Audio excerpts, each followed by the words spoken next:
Hi, you guys. Welcome to another episode of Journey with Honey. Please click and subscribe below. This is a safe haven, a place where everybody can come, where you can ask me questions and I answer them candidly and transparently. So let's get started today on the first question. So today we want to talk about health.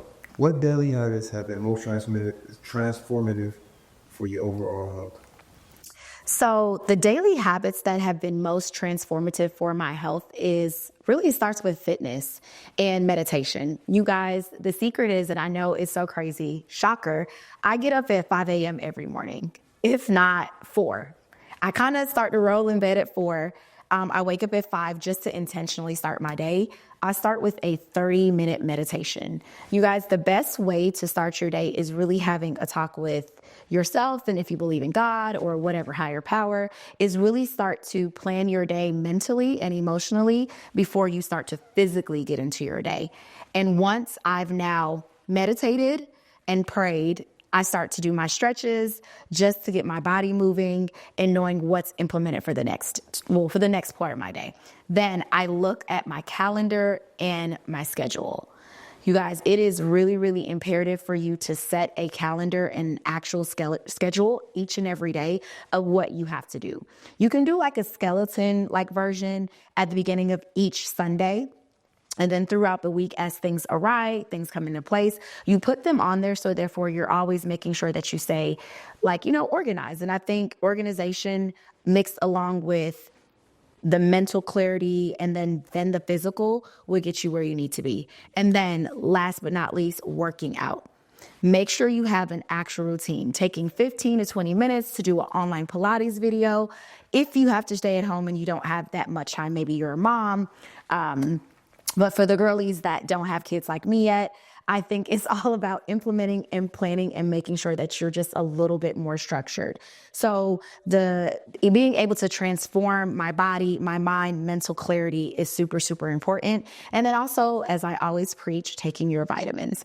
If you incorporate that into your daily routine in the morning or at night, depending on how your body reacts, please consult a physician. Then, it will give you like a better version of yourself. Man, let's talk about mental and physical health. How do you balance mental and physical and emotional health while staying so busy? I feel like there's 24 hours in a day. So when we talk about mental and physical health and balancing that with emotional health, which is the question, it goes back into what I was saying about mental clarity and getting up early enough so that you can meet expectations all throughout the day and you give yourself enough time. If you're not getting up until 9 or 10 o'clock, half of your day is honestly gone.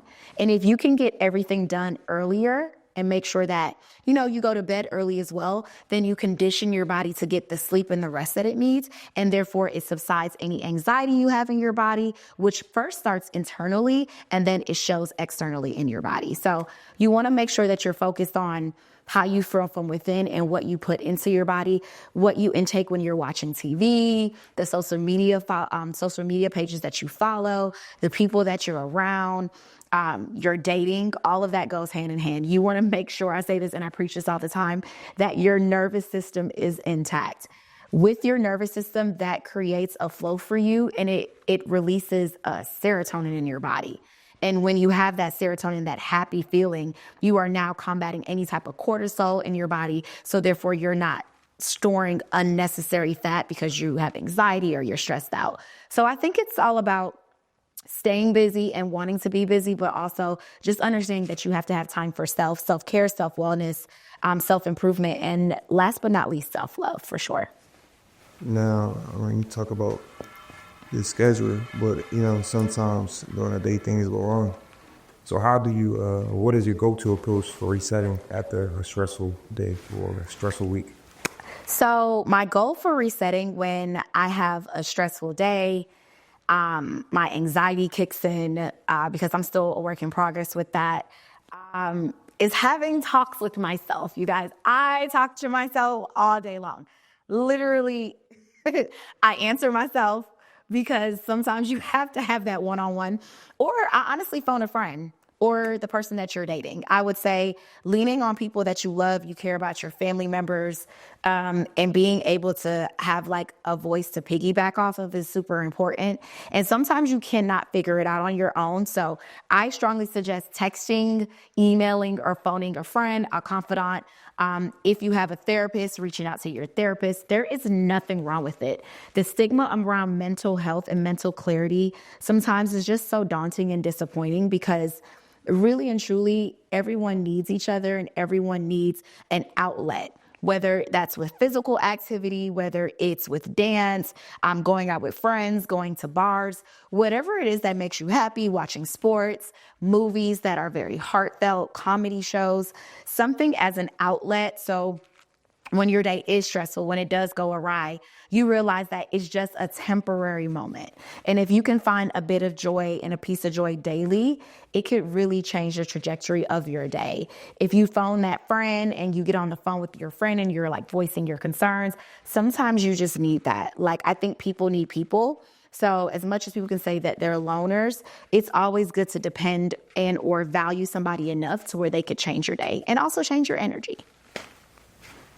So when it comes to energy, what role does nutrition play in your energy and focus?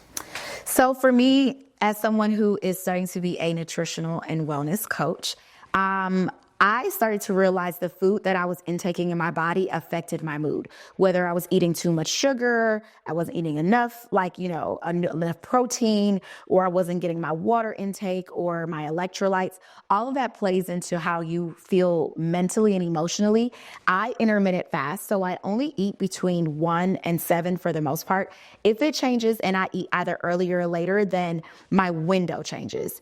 But fasting, you guys, honestly, it's one of the best things that I've ever been introduced to. Your body is now feeding off of the fat and the food that you had before to fuel your body when you're working out. So then if you don't have all that heavy food on your stomach when you're doing cardio, you tend to be a little bit lighter. You're not as lethargic. And I think a lot of times we overeat. So my friends laugh at me, and it's so funny that when we go out to eat, they know I don't eat a lot. I eat enough, maybe sometimes the ball the size of my hand, just to make sure that I feel a sense of fullness. I drink a lot of water, coconut water and organic pineapple juice because it has bromelain in it, and it helps to heal the body at a rapid rate. All of that is really, really important because if you're hydrating your body, you are making sure you're fasting and doing the things and putting the nutrients in your body. Back to the original question, it gives you the energy that you need. And sometimes I think we emotionally eat, we emotionally drink. So it's just like doing things in moderation. I do not deprive myself. I never, ever deprive myself of what I want. If I say I want that, that's what I eat. When you put a stigma on food and say, oh no, I can't have that, then it makes you overeat something else. So it's just about having 50% mental and 50% emotional will give you what you need to 100% be ready for any type of physicality that you have. All right, so last question. Yes. How do you incorporate fitness into your schedule as an entrepreneur? As an entrepreneur, I think there's 24 hours in a day. We typically don't have to report to any specific place for a period of time. So it's basically if you only have that 15 minutes in the morning to do your meditation and yoga stretches, that is a form of physical activity. Or if you're like me, I go to the gym for 2 hours. I do 1 hour with a trainer and 1 hour of a boot camp class, which is usually a HIIT cardio class. On the days that I don't do that, there's a local track down the street from my house. I'll either walk or jog around there as I'm learning how to kind of get back into running, which used to be a hobby of mine. And when I got injured, it wasn't anymore. So now just try to find the love with sprinting like I used to. And just finding that time, whether it's every day, I work out 6 days a week, or it's 2 to 3 days, it's just making sure that you're spending time with your body physicality. I dance, I go to dance class, this dance class called Dance Your Pounds Off. I try to find things to do that give me energy. I have stairs in my house. I'll go up and down the stairs. I do squats during commercial breaks, which is kind of weird because now a lot of these streaming platforms have commercials, but it gives you something to look forward to. And when you look in the mirror, you just feel better about yourself. What does Deion Sanders always say? When you look good, you feel good. When you feel good, you play good. And I think every day you're a professional player in whatever realm that you're in, whatever that career is, as an entrepreneur, as someone who does work a 9 to 5, who wants to build that as well. Taking the time for you. I think life is so short. You could wake up tomorrow and be gone tomorrow. So while you're here, I think people should strongly try to live the best version of the life that they can. Within reason, obviously. I know people go through things, but taking time for self, and I promise you will never disappoint. Well, thank you guys again. I'm always excited to share questions that you guys give me, as well as things that I've been asked on the way. Like I said before, this is Journey with Honey Lo. Please click, subscribe, and save and send to a friend. I really do appreciate these. It makes me feel like you guys are stepping into my diary. If you have any questions, concerns, anything in between, please feel free to email me at honeylopez.fit@gmail.com. You guys, this was another volume of Journey with Honey.